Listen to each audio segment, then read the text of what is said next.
Good evening and welcome to the news. Radio Seychelles has officially turned off its 1368 kilohertz frequency. This was in a small ceremony this afternoon at Unionville opposite the SBC House. To note that Radio Seychelles had been broadcasting on this frequency since 1965.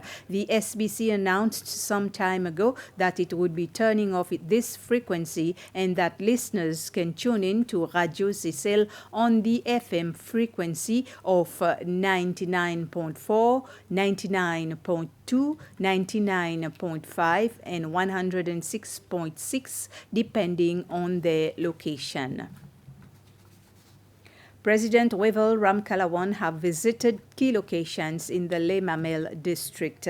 He was accompanied on the visit yesterday afternoon by the Minister for Local Government and Community Affairs, Rosemary Waro, the Minister for Land and Housing, Billy Rangasamy, the Leader of Government Business in the National Assembly and Member of the National Assembly for Les Mamelles, Bernard Georges, district authorities, as well as representatives of various government agencies. At the Lower Plaisance area, the visit was primarily to view certain flood-prone areas. In the presence of all the relevant technicians, problems were identified and corrective actions proposed. The President also visited various other locations, both at Lower and Upper Les Mamelles. He visited households, roads, proposed site for new boundary walls, playground, and playing field. He also had the opportunity to meet some members of various households whose houses have recently been renovated, whilst identifying those requiring additional repairs and renovations. Following the visit, the core ministries involved, along with the team of technicians, will review recommendations made on site and devise a plan of action with appropriate timelines for the implementation of decisions taken. The Seychelles is among 32 island states that will submit a statement to the International Court of Justice on the issue of climate change. Vice President Ahmed Afif said that the Cabinet of Ministers approved the written statement of Seychelles in its weekly meeting on Wednesday. The statement is in support of Vanuatu's request for an advisory opinion of the court on the obligations of the states in respect of climate change. Is that the Seychelles government will issue a statement in response to the Vanuatu Republic's request to the United Nations that it be supported to ask the International Court of Justice to pronounce itself on the obligations and the consequences for all states in respect of climate change. So Seychelles has prepared a position paper to present to the International Court of Justice to state what Seychelles believes should be the obligations of every state and the consequences of every state if they don't meet their obligation towards climate change. And essentially what Seychelles believes is that all states must take action to minimize any impact to the environment as a result of their economic activities. And secondly, if ever there is damage as a result of their activities, that these states must cease their activities or adopt different methods to stop the damage that's being caused to the environment. They must then also do an assessment of what that damage is and consider other measures to mitigate that damage. So this is Seychelles' position. Up to now, the prosecution has called 10 witnesses in the case against Kenneth Marego regarding the death of Hans Hackl and attempted murder of Alfia Posidiva, which occurred at the Castillo Beach Hotel on Praslin. The witnesses included the hotel's employees and police officers.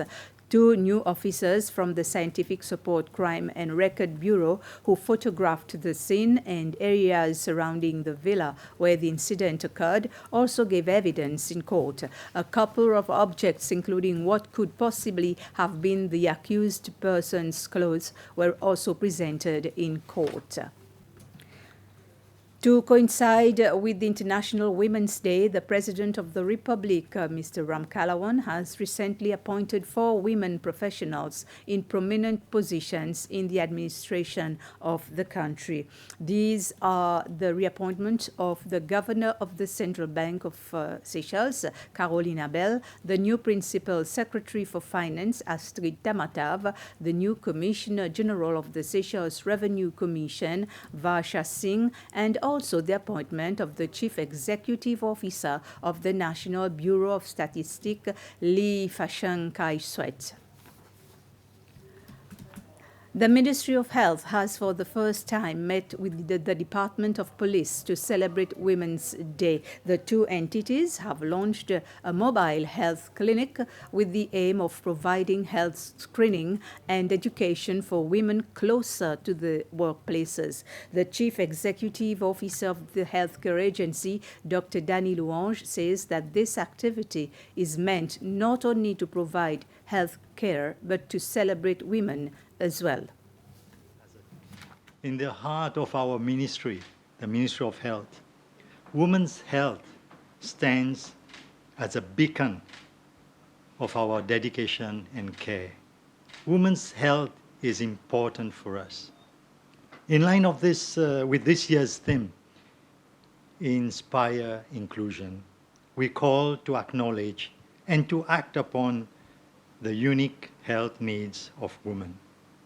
So today, we are going to launch something important for the health, to cater for the health needs of our women.